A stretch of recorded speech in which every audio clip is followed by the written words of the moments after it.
ହାତକୁ ଦି ହାତ ହେଲା ପରେ ସ୍ୱାତି ମାନେ ଆମ ଭାଣିଜୀ ପ୍ରଥମ କରି ମାମୁଁ ଘରକୁ ସେ ଆସିଛି ନବଦମ୍ପତି ହୋଇ ଅର୍ଥାତ୍ ଭାଣିଜୀ ଏବଂ ଭାଣିଜୀ ଜୋଇ। ତ ପ୍ରଥମେ ତାକୁ ଆମେ ସୁହାଗନ ଜିନିଷ ହିଁ ଦେବା।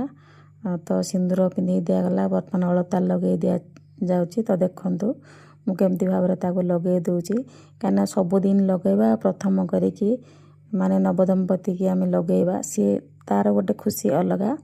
କାହିଁକିନା ଯୁଗ ଯୁଗର ସିଏ ପୁରା ଅମର କୀର୍ତ୍ତି ଅଭୁଲା କୀର୍ତ୍ତି। ତେଣୁ ସେ ଜିନିଷକୁ ଆମେ କେବେ ମଧ୍ୟ ଭୁଲିବା ନାହିଁ। ତେଣୁକରି ତାକୁ ଆମେ ସୁହାଗନ ଜିନିଷ ପ୍ରଥମରୁ ହିଁ ଦେବା। ଯାହା ଦେବା କି ନ ଦେବା ସେଇଟା ତ ଭିନ୍ନ କଥା।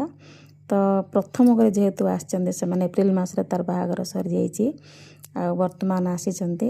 କାରଣ ଅନିବାର୍ଯ୍ୟ କାରଣବଶତଃ ଏତେ ଦିନ ଧରିକି ସେ ଆସିପାରୁନଥିଲେ।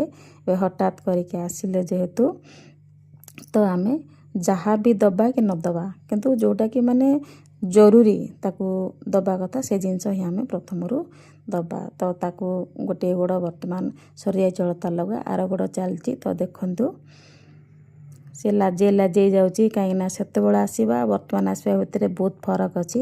ସେତେବେଳେ ଏକାକି ସେ ଆସୁଥିଲା, ବର୍ତ୍ତମାନ ସେ ପ୍ରଥମ କରିକି ଜୋଇଁ ସହିତ ଆସିଛି। ତ ତାକୁ ଆମେ କେମିତି ଭାବରେ ମାନେ ଚର୍ଚ୍ଚା କରୁଛୁ। ହଠାତ୍ ଯେହେତୁ ଆସିଲା, ଯାହା ବି ହଉ ଏତେ ଦିନ ପରେ ସେ ଆସିଛି। ତାପରେ ତାକୁ ଆମେ ଯାହା ବି ଆମର ଶକ୍ତି ଅନୁସାରେ ତାକୁ ମାନେ ନୂତନ ବସ୍ତ୍ର ତାକୁ ଦିଆଗଲା। ତ ଦେଖନ୍ତୁ ଇଏ ହେଉଛନ୍ତି ମଝିଆ ମାମୁଁ ମାଇଁ ଦେଇଛନ୍ତି ନୂତନ ବସ୍ତ୍ର, ଶାଢ଼ୀ ଚୁଡ଼ି ଯାହା ଦେବା କଥା ଆଉ ଯେମିତି ଶକ୍ତି ଅନୁସାରେ ଭକ୍ତି ତାକୁ କରାହେଇଛି।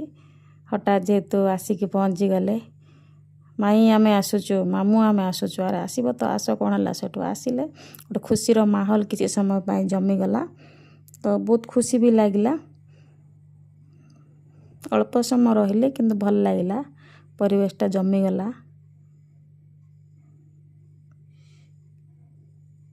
ଇଏ ଆସିଲେ ବଡ଼ ମାମୁଁ।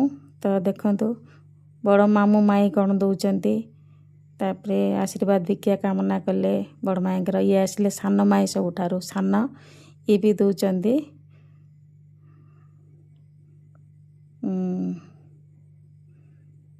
ଯାହା ରହିଛି ସଂସ୍କାର ପରମ୍ପରା ବା ଆଶୀର୍ବାଦ ଭିକ୍ଷା କାମନା କଲେ। ବଡ଼ ମାମୁଁଙ୍କର ଆଶୀର୍ବାଦ ଭିକ୍ଷା କାମନା କଲେ, ବର୍ତ୍ତମାନ ଚାଲିଲେ। ଅଳ୍ପ ସମୟ ରହିଲେ କିନ୍ତୁ ବହୁତ ଖୁସି ଲାଗିଲା।